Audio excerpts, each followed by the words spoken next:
So, Hi, everybody. welcome to Pickleball Tournaments 101, a webinar for players who are thinking about playing in their first pickleball tournament. This will be recorded so we can share it out and people can watch when at their leisure. I'm Cathleen Crowley Denbeaux from Pickleball518 and PickleVisor. We also have Jen Kendrick here, who is the tournament director at the YMCA, mostly based out in Saratoga Springs, but Jen also runs tournaments for the whole Capital District YMCA. Jen, do you want to say a quick hello? Hello, everybody. Welcome. And KK here, and who's a referee, was supposed to be here, but she had a conflict and can't make it.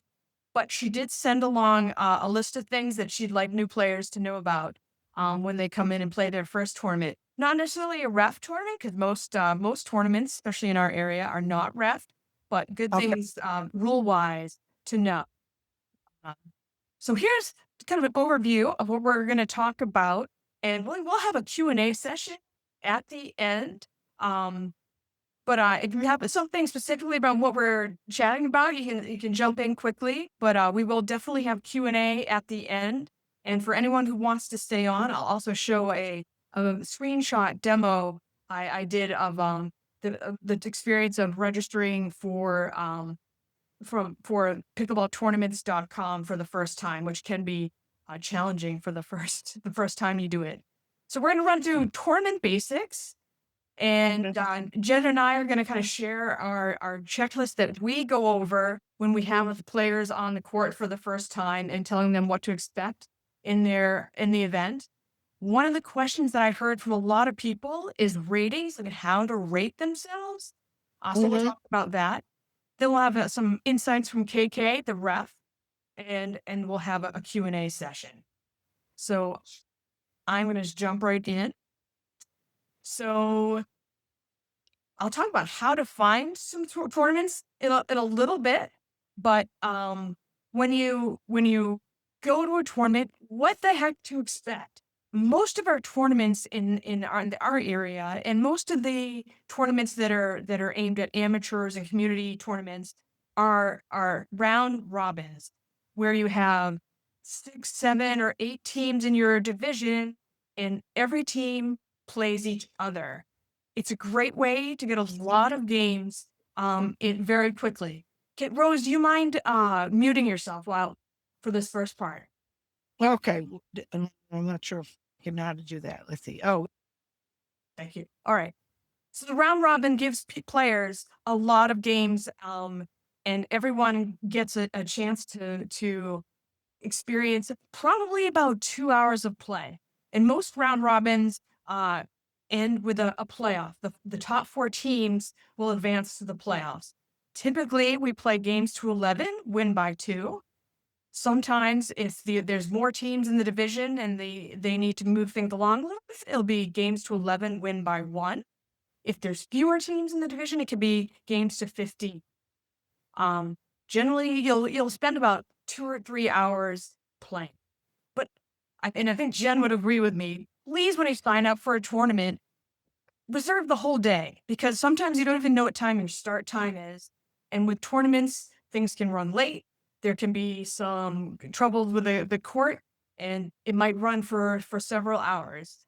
So don't try to jam it in right before your daughter's graduation party, because that often just doesn't work out that well. There are wholeheartedly agree with you, Kat. That's Jennifer's day. Agree with you. Jen turned it to me on video very soon, but yeah. So just kind of plan the whole day set aside for pickleball. There's also double elimination tournaments. Jen plays tournaments all over the country, and I'm sure has experienced some of those. They can be kind of brutal, whether you win or lose. If you lose in the double elimination, you can be done in about an hour and 15 minutes and heading home after that. If you keep winning, though, often it's games, matches, best 2 out of 3, and it can be hours and hours of play. It's actually a very exciting format, but you have to be geared up and know that you can lose and go home very quickly. But community-wise, we prefer the round robins. It's a lot of fun. one thing I hear from beginner tournament players all the time is like, how am I going to know what court to go to? How am I going to know where I'm supposed to be? Um, there's a couple different ways, and like Jen and I, we often will call. We're running tournaments on 6 courts or 10 courts at the most. So we have smaller venues around here, so we can basically shout with our voices or maybe a PA system and say, "Hey, would have been 3.5s, women's doubles. Come on over here. We're gonna get started." And we'll kind of go through uh, what to expect with your division, how many teams are in the division, and tell you you'll be playing on courts 2, 3, and 4. And you generally just need to stand near those courts, even between your games, and hang out and wait for your next court to be called. Some of the platforms that we're using are starting to use your phones to tell you what court to report to. It's very slick, and it's a nice system. But it does require either you or someone who's cheering you on to be watching their phone. But it's also a great way to keep track of the scores and make sure they're reported properly. You can look at the standings if you want to. And that also is how where we are assigning some of the courts these days. Um, so that's like the broad overview of a tournament. Um, what I hear from people is, how do I rate myself? Jen, do you wanna jump in on like the best way you think you should rate yourself if you're playing in your very first tournament? Absolutely. I think, if it's your very first tournament, I think unless you have, maybe Division 1 tennis background or whatnot, I think it's always, 3-0 is a great place to start. I think another great way to kind of find where you're at for rating system is leagues. There's leagues all across the capital district to play in. So if you find, you're really at the top half of a division, then that will help sort of signify where your rating goes. And maybe if you're, you know, at the bottom half, that also will help you find your rating. But what is also great about that is you'll start to make a lot of friends in your community at your own level to play. So it definitely will give you a good idea of where you're at. But still right at 3-0. It's a good place to start. It is. And Jen, can you talk about the 3.5 rating and what a big range What that is? what a bracket, right? 3.5 to 3.9 has got to be one of the most challenging brackets to be in. Because right when you kind of tick over out of 3.5, you're kind of like just hitting your intermediate stride and feeling good. And 3.9s, which are also a part of your bracket, are really sort of dipping into that advanced level play. So it's just a really big bracket of skill level. So don't be disheartened if you come in and you're kind of a newly minted 3.5 and you play against a 3.9 and a 3.8. That can be tough, but sometimes you got to you got to grow into your bracket a little bit. Yeah. And just to help people understand that they kind of the broad categories of ratings considers a 3.9 would enter a 3.5 bracket. Some tournaments would allow that person, if they chose to play in a 4.0 division, but they could also play in a 3.5, and that's perfectly fine. I actually wish I spent more time in those lower divisions, so I could have honed my emotional regulation and keeping my poise throughout 6 or 7 games that it takes to perform well. Because you can win any one game, but like winning many in a row takes some time. So I wish I had spent a little more time at the lower ratings to gain more experience in that area. All right, so that's ratings, and there's also USA Pickleball has a nice guide to just choosing your rating. There's a lot of tools online, and obviously there are some rating systems out there. So match play procedure. I just wanted to run through when you show up on for the division. I generally kind of introduce myself to everyone and tell you what your pool is going to look like. So I'm just going to run through that as if you showed up here today to play in my tournament. I'd be like, all right, this is women's doubles 3.5. We have 7 teams here today. So we're going to play a round robin, all of you playing against each other on 3 courts. And at the end of it, 4 teams are going to move on to playoffs. We're going to have a playoff where 1 and 4 play against each other in semis, and 2 and 3 play against each other in semis. And then the winners will go on to a gold medal match, and the losers will go on to a bronze medal match. Games to 11, win by 2. You're going to switch sides at the 6-point mark. You've got 1 timeout with 60 seconds on each timeout. You can also take a 60-second break when you switch sides at 6 points. Make sure you introduce yourself. To use any fair way to decide who's going to serve or receive, or which side you're going to start on, and I'll talk more about that in a minute. You're going to be calling your own lines. Please be generous, and if you're not 100% sure it's out, please call it in. We have first server bands here.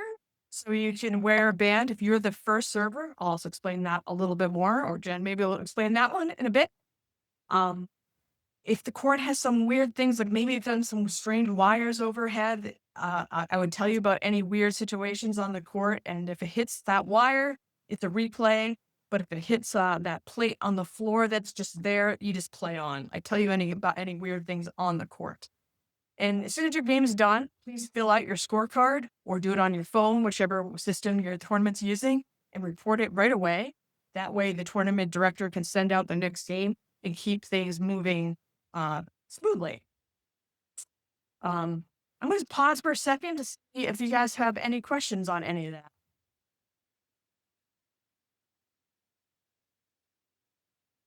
Okay. Most tournaments around here have 1 timeout. Some tournaments do use 2 timeouts, but 1 timeout is the standard one. Okay. We are going to move on to the KK Kier's list of things that you should know about, kind of from a ref's perspective. And the first thing she wanted to mention were starter bands. Jen, can you explain what starter bands mean? I sure can. So starter bands are just an easy way to designate your first server. So you wear it somewhere visible. Some people don't like things on their wrists, so maybe they tie it on their shoe or whatnot, but it has to be somewhere visible. The main thing that a server band does is it really helps make sure that the score is on point. So the server always starts the game. So every time the server is on the right-hand side, your team will have an even score.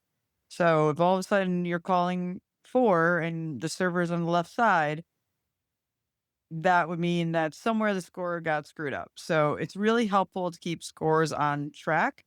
So the only other thing is you have to keep it on for a game.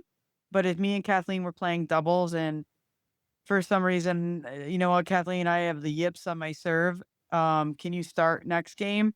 We could just change it next game. You just can't change mid game. So it's just kind of a tool to help you guys keep track of the score. It's very handy. It's very handy. All right, number 2 on our list is choosing serve, receive, or picker side. The most common way to do that, I'm not sure if you can see my video, is using a paddle and putting number up behind it. And you have someone from the other team on the other side. They decide whether it's a 1 or 2. If they're right, said they were right, they said 2. They get to choose first, and they have several options. They can choose whether to serve. They can choose to receive. They can pick which side they start on or end they start on, I guess, or they can even defer and let the other team decide. So if Jen and I decided that we're going to receive the serve, we won the toss and we're going to receive, then the other team gets to pick which side they start. For scoring, you got to make sure that you call it nice and loud and call out all 3 numbers of the serve before you initiate your serve. I'm sorry, you call out all 3 numbers of the score before you initiate your serve. And it's the server's job to announce the score. And it kind of indicates to your opponents that I'm about to serve, game's on, like be ready. So that is part of the process of before you serve, you must call the score. The line calls must be called quickly and loudly, and you're not supposed to look at the spectators or ask the spectators for any advice on that. Any thoughts on line calls, Jen? So probably my biggest pet peeve, and as a tournament director, I think I give warnings about this all the time. And this isn't necessarily for the player, it is for the spectators. You need to zip it. So spectators, if when you're spectating, right? I know you're like, oh, I saw the ball. That's not your place. Please be respectful of everybody's game when you're not in your game, and do not make line calls. Yeah, for sure. Yeah. Now, stray balls. I'm all about safety at the tournament, and I'm in favor if the ball comes anywhere. If a ball from another court comes anywhere near your court, I'm in favor of calling ball, stopping the play, and replaying it. Once that ball is returned to the other court.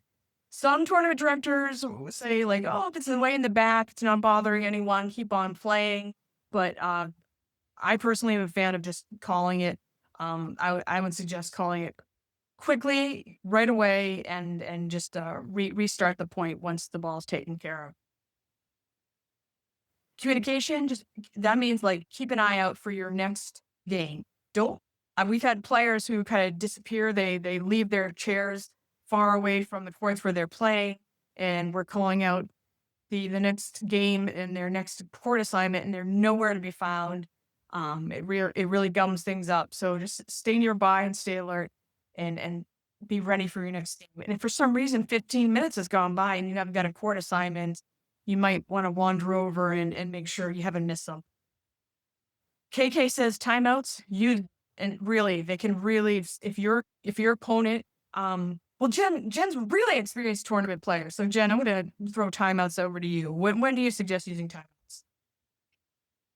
You know what? I think it's definitely dependent on the person. I kind of my rule of thumb is if all of a sudden I've given up like 3 points, I will generally try to call a timeout. Or if I'm just noticing something about the other team that I really want to talk to my partner about, timeout. Uh, Also, I've used it where like my partner or myself have been in like an exhausting rally where that we ran all over the court, and sometimes when it's really hot out, and they're not really going to get enough of a break by just, the serve. So really dependent on what you want to, what you need to accomplish. But, it is a nice way to sort of get back into a game if you've given up a few points. It's just 60 seconds, and I've seen it be incredibly Mhm. effective, breaking up someone's momentum. So use that one, and you also can take 60 seconds when you change sides of the court at the halfway mark. So Yes, use that. use Time. yep, Agreed. yep. Get some water, take your time. So any quick questions about basic rules and etiquette out there? All right. Where to Okay, find I had a tournaments? question. Oh, sure, yeah. Able to hear me? Continue. I had a question regarding the start in PPA tournaments. How do they decide who serves? In which tournaments?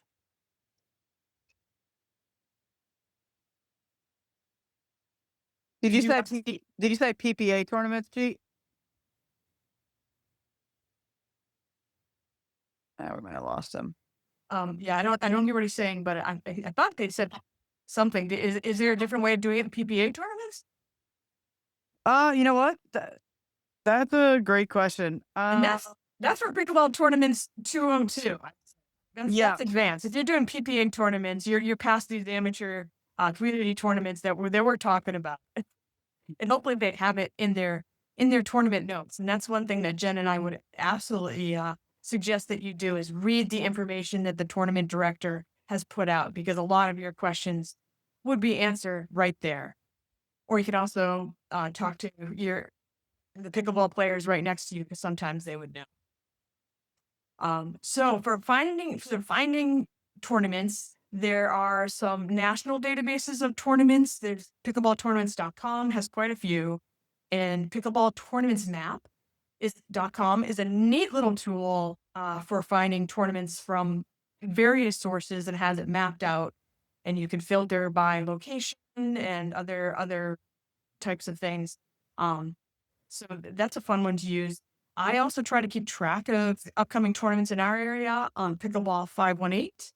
And Jen will tell you about YMCA tournaments. I misspelled code. So the YMCA uses Team Reach quite a bit, and the join code is SSY League. And so you can join that there to find out about upcoming tournaments in the area. All right. This is Q&A. I'm going to stop sharing for a moment and get some questions from you guys and maybe go through some of the questions that people had submitted. If you want to stay on after Q&A, I do have a demo for signing up for pickleballtournaments.com for the first time, which can be overwhelming. It's not for the it's pretty tough. So you're welcome to stay and watch that.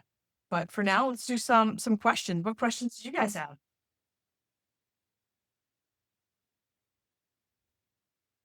Rose, do you have any questions? You're muted, Rose. No, not so far. I'm a good listener. I'm trying to take all this in. Thank you. All right. Awesome. Kathleen, I'll add a question that I get a lot just as a tournament director. When does my bracket start? You mean like weeks before? Right. So maybe just to share some background information. So as Kathleen and I are planning out tournaments, we have a, finite number of courts, and obviously we are doing our brackets and people sign up, throughout, and also kind of last minute. When we're trying to set our time frames, that's all based on a, basic formula when you're putting it in the system. And that's why it takes us, we don't get bracket times out really far in advance, is because we're trying to really run on time and to be efficient. So it's not like we're trying to withhold information from anybody. It's just that we're waiting on the brackets and the numbers. And we want a good experience for you. So we're trying to optimize the tournament space, the court space. Mm-hmm. Or everybody could sign up really early and then make our jobs a lot easier, right, Kathleen? Yes. One question I thought here is, if I'm between levels and can play down or up, what should I do? Mm-hmm. That's a good one. I would say it kind of really depends on your goals. Are you just getting into tournaments and really just kind of getting your sea legs? I would say play in the lowest bracket that you qualify for. But if you've been playing in a couple and you're ready to push it and see what you can do and be challenged, play up for sure. I think if you if you play in a certain level and you win 2 tournaments or medal in 2 tournaments with, a decent amount of teams, I would say at that point, it would be a good option to push yourself to the next level. Any other questions from people on the call? Mm-mm. Okay. One question I saw here is, what are the do's and don'ts in terms of prepping for a tournament? I think, Jen, you had some thoughts on just have fun. Yeah, absolutely. First of all, tournaments should be a great time to meet new friends and have a great time. And also sort of test where you are. I think it's great to be competitive. You know, I go to tournaments all across the US, and I think some of my most fun game watching is when I see, like the 80-year-old division, and they're out there competing, and I love it. So pickleball gives us all that great opportunity as adults to be out there and to have a fun competitive time. So take advantage of that. As far as, strategically getting prepared for tournaments, I think playing in leagues is a great option because it gives you a little bit more competitiveness than rec play. A little bit more is on the line. You're going for your who's going to be on the leaderboard. And then, you know, drill, drill, drill, drill. And I'm a big fan of losing is learning. Like I just try to Absolutely. take some lessons from my loss and just enjoy being out there playing pickleball. A couple questions I had about prepping for a tournament or just prepping when you get there. I mean, things that I've learned personally is that it really helps me if I play in a game like situation. So often when the division starts, we launch a division, you only get about 5 minutes to warm up. And once it gets going between games, you get no warm up. Once you start playing games, you just get your assignment and you start playing. But for that first game, you do get a little bit of warm up. But I try to sneak on a court before that, do a little dinking, take a few hits, but then ask another team, even if they're not in my division, to play out some points and try to get a sweat going. And I find that helps tremendously. Kathleen, maybe you want to talk about what you pack in your bag for tournaments, like whether it's an outdoor tournament. Yeah. Banana's my favorite, and peanut butter and jelly sandwich, some snacks, lots of drinks, some Gatorade. And it's also nice to have a change of dry clothes at the end. So you can get on that sweaty stuff. And don't buy those brand new hot pink sneakers and wear them the first day on a tournament. Yeah. Bad idea. Let's see. Some people talk about, the nerves. I think that's kind of part of the fun of it. And it's why it's a little different than open play, like stuff's on the line. And I enjoy that sensation. That might not be for everyone, but I think it's kind of fun and try not to take it too seriously. Well, thank you everyone hi Wendy, for coming out. If you want, you can stay and watch my demo of a screen recording of signing up for pickleball tournaments for the first time. But I highly encourage you to get out there and sign up for a tournament and just reach out to the tournament director if you have any questions about what division you should sign up for, and they'll help guide you. Really appreciate it. Thank you, Jen. Thank you, KK Kier. You were here in spirit, and hope to see you all on the court.